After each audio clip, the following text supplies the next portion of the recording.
Welcome to the Authority File. I'm Bill Mickey, your host and the editorial director at Choice. In the next 4 episodes, I'll be speaking with Connor Kelly, author of a new book called The Fullness of Free Time, a theological account of leisure and recreation in the moral life. The book is published by Georgetown University Press, the sponsor of this series. Connor is an assistant professor of theology at Marquette University. His book, which he traces back to a fateful conversation with a friend in college about how to spend their fall break, explores how we can examine and recalibrate our free time to positively influence our relationships with family, friends, and our communities. Using a fascinating blend of psychology and philosophy grounded in traditional Catholic thinking, it situates leisure time as an ethical pursuit rather than one where we spend it mindlessly binging Netflix.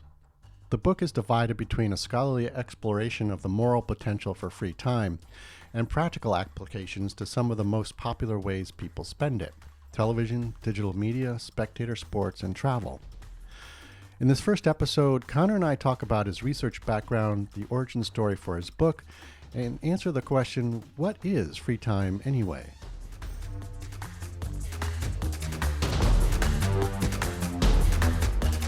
Okay, Connor, welcome to the program. Thanks, Bill. Pleasure to be here. Great. So let's talk about you to start things off a little bit. You describe yourself as a theological ethicist, and I'm very curious about that designation. I'm wondering if you could tell us a little bit about that, what it means, and then how moral theology intertwines with theological ethics. Yeah, I'd be happy to delve into that a little bit.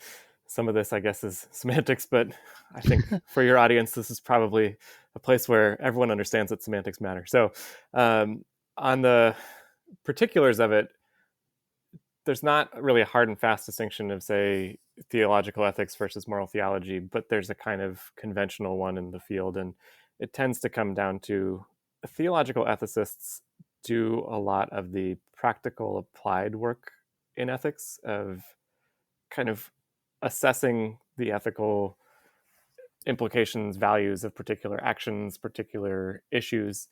And the theological part of that comes in with using the resources of a particular theological tradition. So my training and my kind of personal religious affiliation is in the Roman Catholic tradition. And within that context, thinking about Christianity a little bit more broadly as well. So I don't want to completely eliminate my ecumenical prospects here, but certainly I have a lot of focus in my research and in my educational background in Roman Catholicism. And when I think about being a Catholic theological ethicist, then what I really mean is that I think about how the values and convictions of the Catholic theological tradition can shape judgments about how to act in the world and how to act well. And that overlaps with moral theology, because moral theology within the Catholic tradition is really about the kind of process of arriving at those judgments. So typically when people talk about theological ethics, they'll talk about the kind of direct application to issues. And then moral theology tends to be a little bit of a step back, more in the kind of meta ethics questions of, well, what does it mean to identify good and bad, right and wrong? Are those slightly distinct categories? What's the sort of Venn diagram for those? What does it mean to think about how you would see goodness in particular actions? What sorts of things are you looking for? And that kind of frames the how do we think about ethics? How do we think about right and wrong before you get to the how do we apply those thinking, those frames to make a judgment about a particular kind of issue? So my own work personally kind of bridges the two in a lot of ways, because I think about practical issues, but I also want to do that in a way that reinforces discernment as a process, which tends to kind of bring in more of the moral theology questions too. So I'm happy having a foot in kind of both worlds. Right, right, and that's great. I think that kind of foreshadows really how your book unfolds in terms of sort of looking at the moral theology aspects of how people spend their free time, but also the practical side of that, and sort of the application of that. Um, So you trace your book's genesis back to your time as an undergrad at Notre Dame, um, and you have an interesting anecdote about um, how that all came about. I'm wondering if you could tell us about the conversation that you had about what to do over fall break with one of your friends, and how that put you on the path of examining how to spend free time. Yeah, I can't think about this book without thinking about that conversation. And I just remember being at Notre Dame, and a bunch of my friends were seniors graduating. And so we were all kind of talking about what we would do with fall break, the way that Notre Dame typically structures the semester. They have a week long fall break, just like there's a week long spring break. And we sort of viewed this as a moment of opportunity. We think, let's go, we can do something really exciting together. This could be a last hurrah. Everybody's got different things going on in the spring, Mm, new kind of job trajectories after graduation, of course. And we just figured there were a bunch of reasons spring break was not the moment to do it. So fall break seemed like our last opportunity. And I was working with a group of my friends, many of whom were graduating, to try and come up with a plan for something that we would all do together. And I had managed to find a cabin in the woods in Kentucky. We were going to just road trip down and spend the week kind of in a natural environment and take a little bit of a break from the rigors of senior year. And I remember talking with one of my friends to see if she would like to join us, because we're kind of we've committed at this point. We put down the deposit, and I'm trying to get the right number of people to make sure we can all go. And right. so it was a big group, and then it was okay. What subset of this group is going to join us? And I was talking with my friend, a very thoughtful woman, and I said, "Would you like to do this?" And she said to me, "You know, it sounds really exciting, but I feel like I ought to use this time here in South Bend, that I could be spending a week volunteering at the Center for the Homeless or at another organization, or I could be going on a service trip somewhere. It feels to me like I ought to be using my time this way. What you're talking about just seems indulgent," is basically what she kind of got at. Right. And I was jarred a little bit, obviously, as you might imagine. No one likes to think of themselves as being indulgent, particularly Indulgent. when the the Right. opposite is selfless acts of service for the world around you. Right. Um, so I didn't particularly like the contrast, but the more I thought about it, I thought, I see where she's coming from, and I respect the concerns that she had. But part of what I was able to kind of fumble out in that conversation was, it's not like you don't spend your time doing that already. Mm.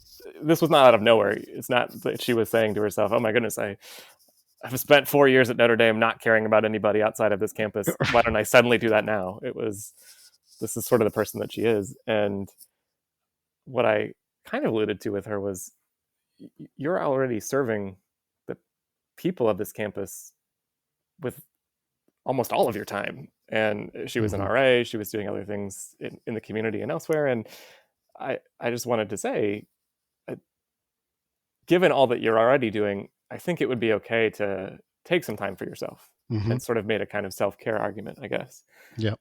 And that was kind of my initial way of thinking about it, that free time has a lot of value for the kind of recuperation aspects that it allows us to, I guess, recreate ourselves. And that notion of recreation, recreate or refresh, so that we can come back renewed for the larger vocational responsibilities that we have. And so I was very much of a mind to think about the work that she was doing day in and day out as itself an act of service. Hmm. And thinking about this sort of trip, and this was true not just of her, but of really all of my friends at Notre Dame. They're all great people, and I think doing wonderful things even as college students. And so for me, it wasn't indulgent. It was kind of necessary as a way of allowing us all the chance to recover so that we Right. could come back for the second half of that semester, and then the second half of senior year, and do all the things that we were already doing and pour out our energies in the ways that was serving the community around us. Hmm. So clearly that stuck with you for a long time, and obviously it's sort of emerged into a book on the subject. And I'm wondering if you could tell us more about how your thinking of free time as a concept evolved, and sort of where you landed as sort of a definition of free time. Yeah, I was definitely, as I say, struck by that conversation and kind of kept on coming back to it. And when I decided to go through graduate school in theology, it ended up just being something on the back of my mind, but it wasn't actually what I thought I was going to be researching or trying to put a project together around.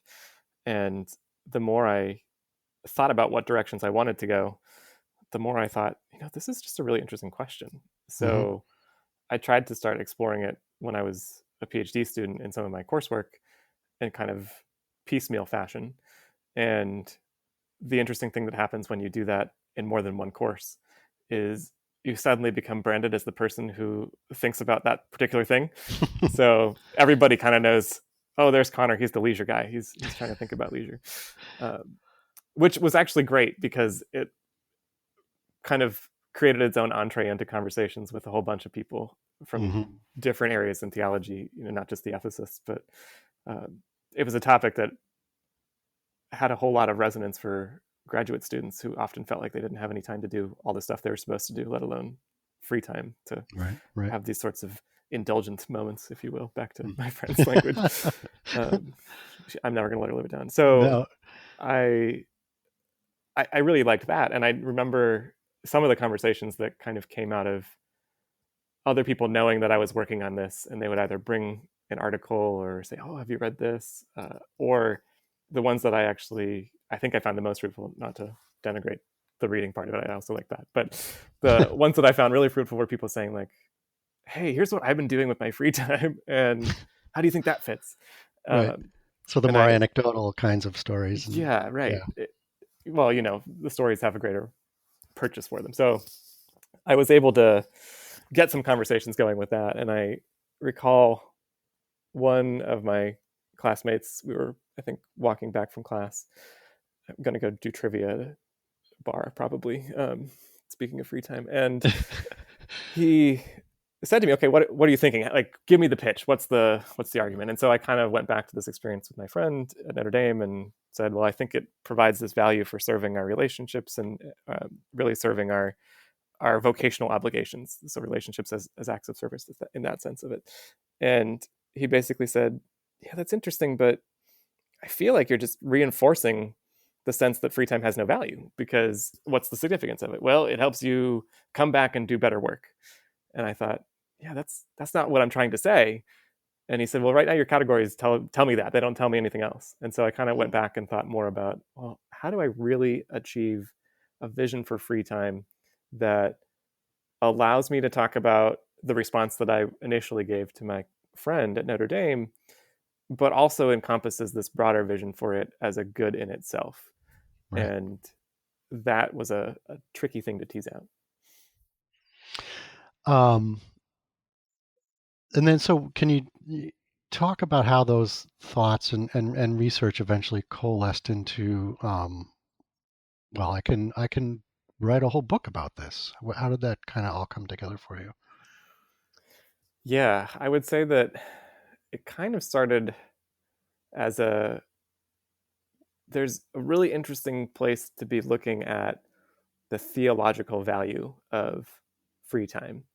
And I think part of that was the desire to respond to this, well, is it good apart from its utility? And my initial reaction was, oh my goodness, this is what theology is for. What we talk about God is exactly that which is good in itself and is Right. not contingent on any of these other things. And so I began to kind of mine, what does it mean to talk about free time theologically? And at the time, I was very much using the language of leisure.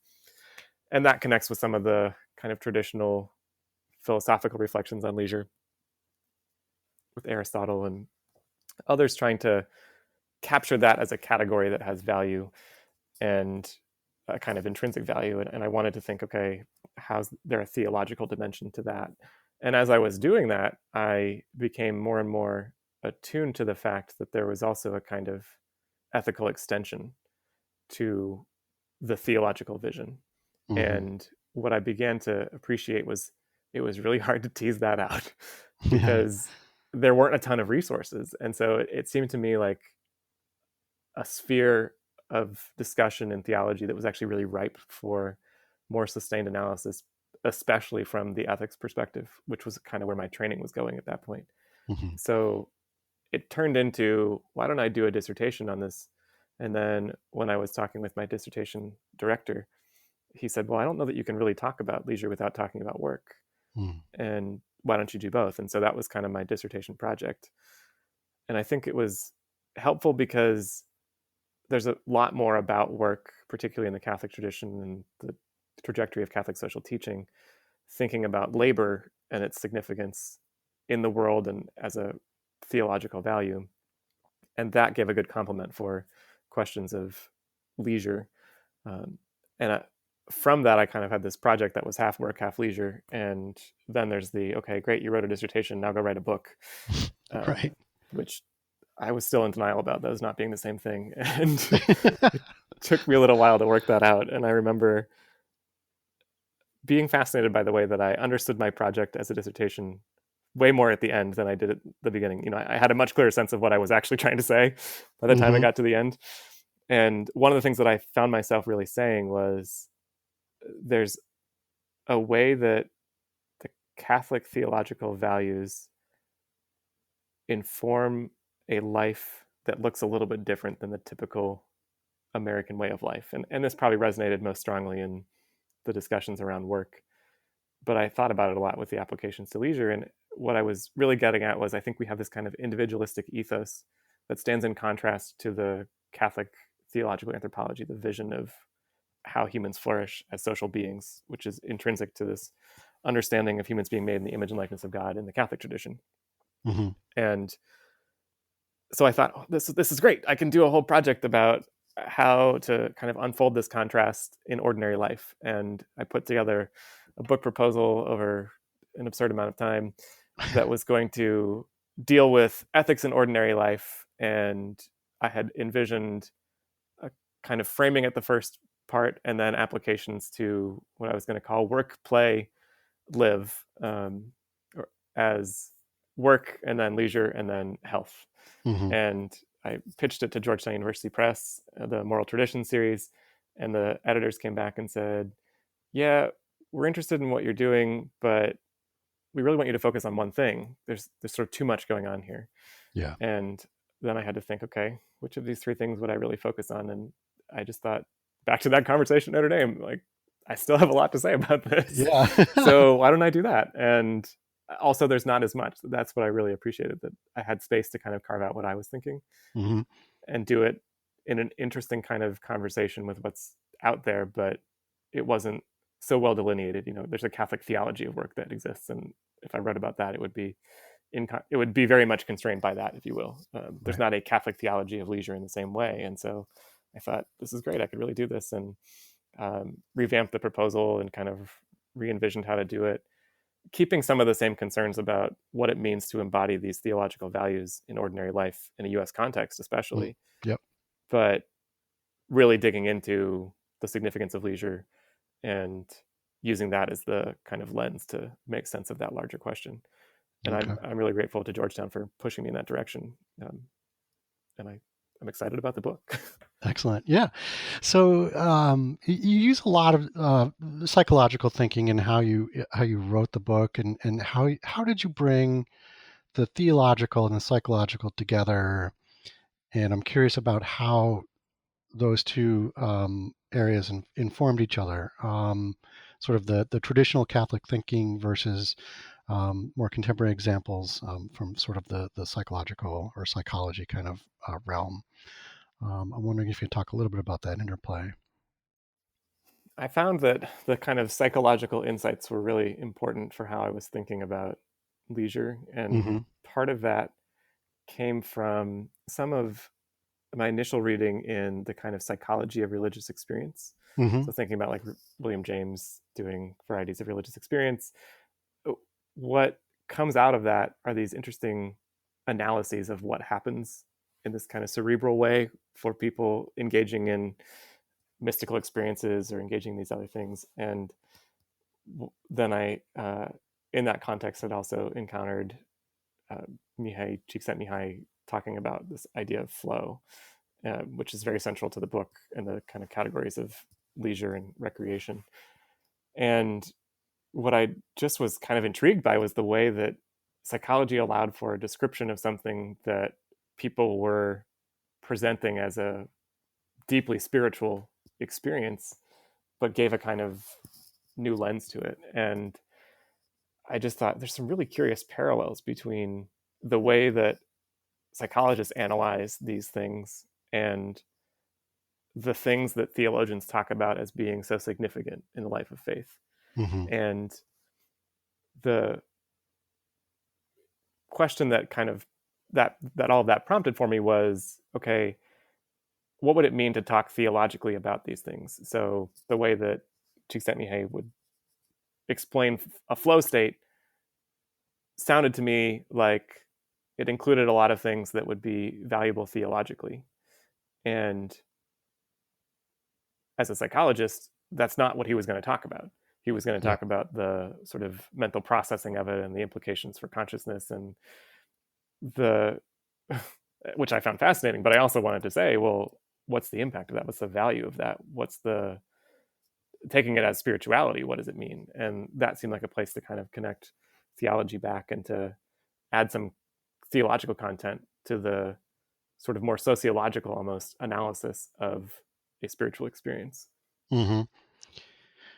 We'll talk about him in a little bit, but can you just briefly, Mihai Csikszentmihalyi, just kind of introduce us to who he is and sort of his line of thinking? He is a psychological researcher who kind of made his heyday on developing this new method for analyzing psychological states. And what he did was, this was like late 70s, 80s into 90s, he gave a bunch of research subjects beepers. And then he would have this system programmed to beep people at random times throughout the day. And then every time they got a beep, they were supposed to do a quick recording, and they had a sort of diary with specific prompts they were supposed to fill out what they were doing and then their kind of psychic state in the moment. And he pulled this data and went through it and basically found that the people who were describing their happiest moments, their kind of highest psychic states, were almost all talking about their experiences in the same kinds of terminology. They were doing wildly different things, but they were all coming back to this idea that they were completely engrossed in the activity. And the language that often popped up was that they were kind of being carried along by the flow of whatever they were doing. And for Csikszentmihalyi, this became a way of identifying what it means as a human being to have a kind of optimal human experience, this state of flow. Right. Okay. Excellent.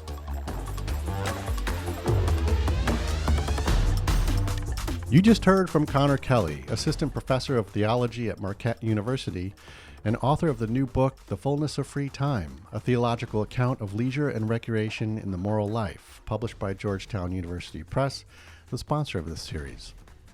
Join us next week when we continue our conversation and break down the differences between leisure and recreation. Yes, there is a distinction, and how the flow state figures into all of this. What I get into in the book is I do want to preserve this.